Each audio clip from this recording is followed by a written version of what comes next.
Terima kasih kepada panitia yang telah memberikan waktu kepada kami untuk menyajikan makalah kami. Kami di sini akan membahas tentang vitalitas bahasa Duano di Jambi.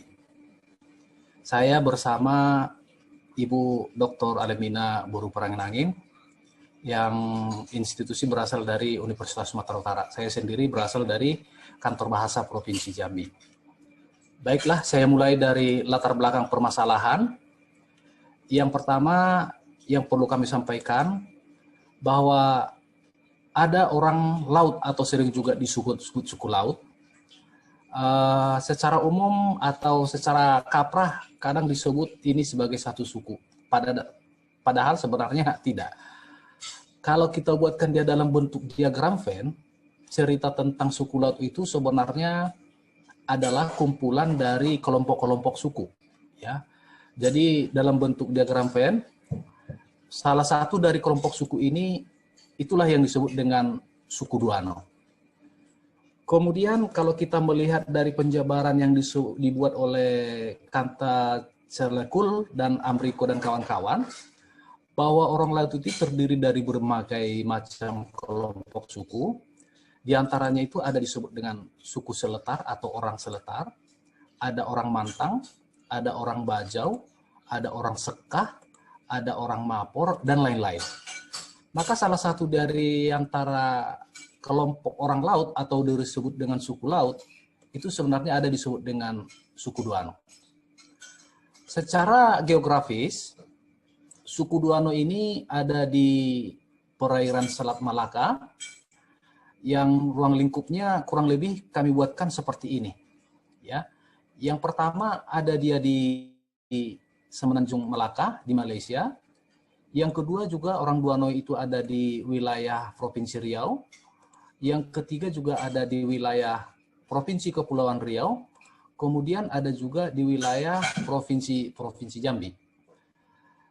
Dengan kata lain, kelompok-kelompok suku Duano ini yang di Jambi itu bisa disebut sebagai enklave Duano Jambi.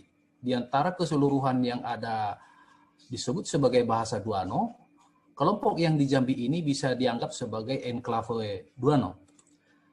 Nah kemudian sebagai enklave Duano bahasa Jambi, dia dibatasi oleh secara administrasi dibatasi oleh 2 kabupaten. Yang pertama ada di Kabupaten Tanjung Jabung Barat, dan yang kedua di Kabupaten Tanjung Jabung Timur. Dan inilah yang menjadi lokus dan ruang lingkup penelitian ini. Nah kemudian tinjauan pustaka, sebenarnya pembicaraan tentang pustaka bahasa Duano pada dasarnya belum banyak, ya. Oleh karena itu untuk mendekati perihal suku Duano ini, kami mulai dari sosioantropologinya, bahwa suku Duano digolongkan sebagai suku nomaden laut. Jadi kalau ada nomaden laut itu Duano, nomaden darat itu ada suku Kubu. Secara sosioantropologi, mereka itu awalnya adalah nelayan laut, berprofesi sebagai nelayan laut, tapi seiring waktu mereka beringsut berubah menjadi nelayan pesisir. Ini terjadi karena kondisi rumah tempat tinggal yang ada di perahu itu tidak memungkinkan, dan juga karena fertilitas yang kurang sehat di dalam perahu, akhirnya mereka pelan-pelan bergeser menjadi nelayan pesisir. Kemudian setelah pernah menjadi nelayan pesisir, mereka juga pernah berubah menjadi nelayan muara pantai. Jadi dulunya kalau pinggir-pinggir pulau, kemudian mereka bergerak muara pantai yang ada sungainya. Kemudian dari nelayan muara pantai, mereka juga beringsut berubah menjadi nelayan sungai. Bahkan sebagian juga sudah menjadi nelayan anak sungai.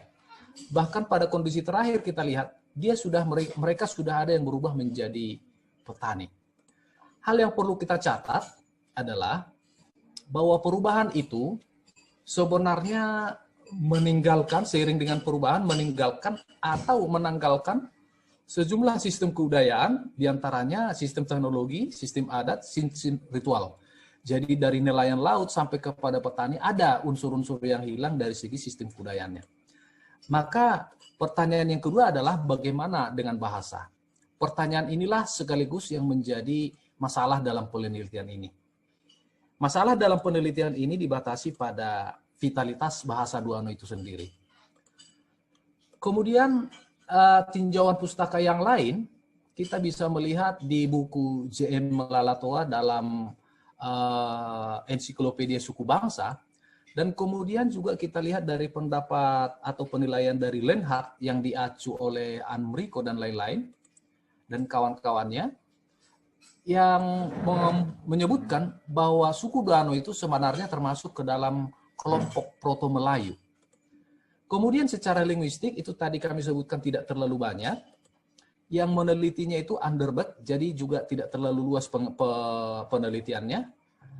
Dia menyebutkan bahwa di antara suku-suku yang ada, yang disebut suku laut, itu ada beberapa bahasa yang harus dikecualikan dari rumpun bahasa Melayu.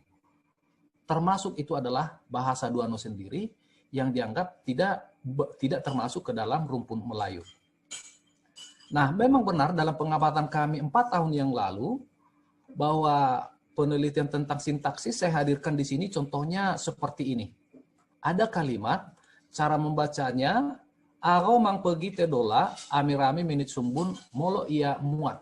Jadi sekilas kita lihat mungkin para pendengar sekalian, yang bisa kita lihat ini adalah hanya kata pergi. Yang lainnya itu tidak menunjukkan warna-warni bahasa Melayu. Nah, kemudian dalam penggalan satuan-satuan dan fungsinya bisa dilihat di sini, aro itu saya, mang itu sudah, dan seterusnya kami sebutkan di sini. Jadi, secara lengkap pengertian dari kalimat itu adalah, saya sudah pergi ke laut, ami-rami, mengambil sumbun dan pulang setelah air laut pasang. Ya. Hal yang menarik sebenarnya yang menjadi salah satu penanda corak dari bahasa ini adalah bentuk ami-rami di sini. Ami-rami itu di sini adalah penanda jamak atau penanda plural sebenarnya, yang termasuk sensitif terhadap jumlah pelaku. Ya. Jadi kalau dia pelakunya kekem, itu diwajibkan menghadirkan kata ami-rami. Tapi di sini juga ada hal yang unik, meskipun aro orang pertama tunggal, di sini ada kata ami-rami karena aro di sini adalah bukan penutur Duano, ya penutur Duano, sehingga kalau pergi ke laut itu nggak mungkin sendiri. Maka karena nggak mungkin sendiri bersama orang lain, maka kata ami-rami menjadi wajib hadir dalam kalimat ini secara pragmatik. Tentu saya tidak terlalu banyak berbicara tentang sintaksis. Nah, kemudian kita lanjutkan dengan perihal vitalitas bahasa Duano.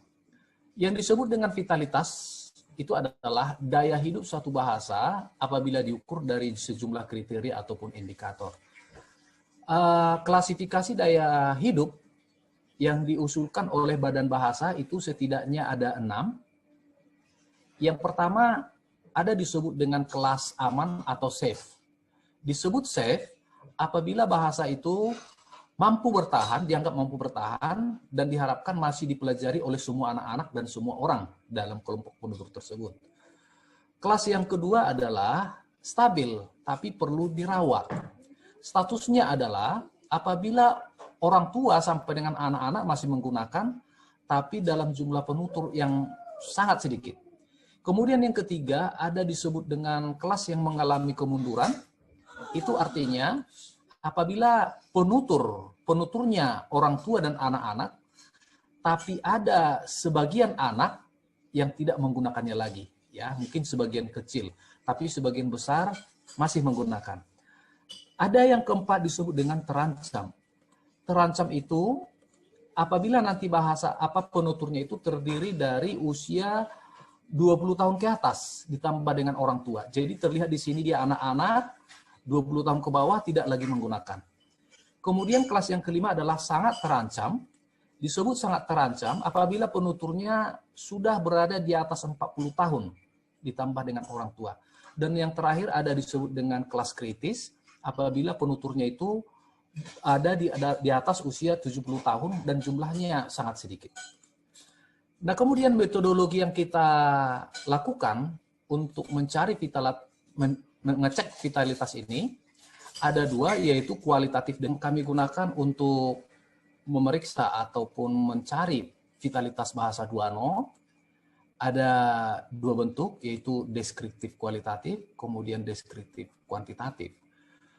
Secara kualitatif, ini digunakan untuk mendekati karakteristik penutur, kemudian juga untuk melihat bentuk-bentuk dokumentasi yang pernah ada atau pernah dilakukan untuk melihat terkait bahasa Duano. Secara kuantitatif, ini bisa dibedakan berdasarkan dua sudut pandang. Yang pertama untuk melihat unsur eksternal yang berpengaruh terhadap suku Duano, kemudian unsur internalnya, melihat kondisi di dalam penutur bahasa Duano itu. Nah, kemudian satuannya adalah dibuat dalam bentuk persen. Penghitungannya kita buat dalam bentuk persen dari sejumlah data yang masuk. Instrumen penelitian yang kita gunakan yaitu mengadopsi instrumen yang dikeluarkan oleh Badan Bahasa, baik dari tahun 2017 maupun tahun 2020. Indikator-indikator itu ada 10. Yang pertama, ada keadaan penutur dan jumlah penutur. Yang kedua, dokumentasi. Yang ketiga, kontak bahasa. Yang keempat adalah kondisi bilingualisme. Kemudian, posisi dominasi penutur. Yang keenam, ranah penggunaan bahasa. Yang ketujuh, sikap penutur. Yang kedelapan, regulasi yang ada. Kemudian yang kesembilan, pembelajaran. Kemudian yang ke-10 adalah tantangan baru. Ini kita lihat bisa di petunjuk penelitian vitalitas bahasa. Nah, di dalam instrumen kualitatif 1 dan 2 ini digunakan untuk melihat keadaan penutur dan pendokumentasian. Sementara yang eksternal itu ada di 3 dan 8, indikatornya adalah indikator 3 dan 8, dan sisanya itu adalah untuk melihat fenomena internal yang ada di dalam bahasa Duano itu sendiri. Dari 4, 5, 6, 7, 9, dan 10. Di dalam pengolahan data, kita konversi dari instrumen atau angket, kita konversi dia ke dalam bentuk Excel, sehingga terlihat sedemikian. Dan di sini sebenarnya terlihat karakter dari penutur bahasa Duano itu, ada yang campuran dengan ibu Melayu, ibunya orang Palembang, atau juga nanti ada yang Jawa, ya. Pun demikian, penutur tetap menganggap diri sebagai penutur bahasa Duano. Kemudian bagian yang kedua adalah bahwa respon yang dilakukan, yang didapat dari penutur ataupun responden kita, ini sejumlah 60 butir sebagai tanyaan atau subindikator yang ada di 10 indikator tadi. Jadi ada 60 butir. Kemudian pengolahan sederhana adalah jika jawabnya ada ya atau responnya positif, ditandai dengan angka 1, sementara jika responnya tidak atau no, maka ditandai dengan 0. Hasilnya pembahasannya seperti ini. Keadaan penutur bahasa Duano itu yang pertama, secara kualitatif, penutur yang fasih itu sudah orang tua di atas 50 tahun, ya, dan jumlahnya pun nggak sampai 20, hanya hitungan belasan orang. Kemudian mereka ada di Tanjung Jabung Timur, 78 kepala keluarga, dan di Tanjung Jabung Barat itu 300 orang dalam kategori dapat memilih di Pilkada 2020 nanti. Kemudian penutur yang fasih ini ternyata mengalami penurunan daya ingat dalam pantauan 4 tahun terakhir. Itu tadi bentuk sintaksis itu kami coba tanyakan ulang. Ternyata mereka sudah tergagap-gagap untuk menanggapinya, kecuali diingatkan ulang, baru mereka menjawab, ya, seperti itu. Nah, kemudian peristiwa tutur berbahasa Duano semakin jarang dan semakin sulit terjadi. Penutur usia di bawah 50 tahun sudah masuk dalam kondisi pasif, artinya masih mengerti, tapi tidak bisa lagi untuk mengucapkannya, menuturkannya. Kemudian bahasa Duano di wilayah Jambi itu sudah relatif kurang dipelajari atau diminati oleh anak-anak, termasuk remaja. Dokumentasi perlu kami ingatkan sebenarnya sangat minim, jadi belum ada penelitian yang intens, baik dari segi gramatika, kemudian kesusastraan, belum banyak ditemukan. Nah, kemudian hasil rekapitulasinya, hasil dan pembahasannya, dari rekapitulasi kuantitatif tadi yang dalam persen, ke-8 indikator itu bisa kami jabarkan sebagai berikut. Kontak bahasa yang terjadi itu ada di posisi 53%. Kondisi bilingualisme itu ada di 49, hampir 50%. Posisi masyarakat Duano di dalam masyarakat lainnya itu hanya 19%, sangat rendah. Dan termasuk penggunaannya apakah di pasar atau di sekolah dan di tempat lain itu hanya 4,64%.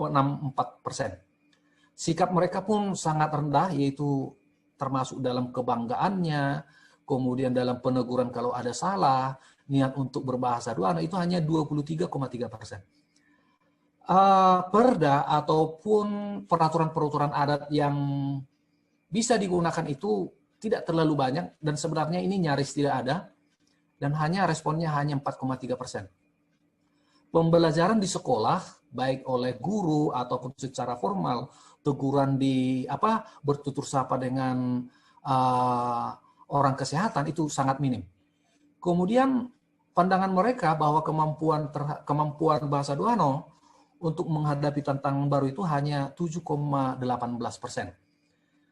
Nah, kemudian kalau dari 8 indikator ini kita rampatkan atau kita press menjadi 2 indikator, pengaruh luar itu hanya sudah masuk melewati 50%, yaitu 51,15% pengaruh luar sudah masuk, sehingga kondisi daya hidup bahasa ini hanya 10,52% jika diukur berdasarkan indikator yang dikeluarkan oleh Badan Bahasa.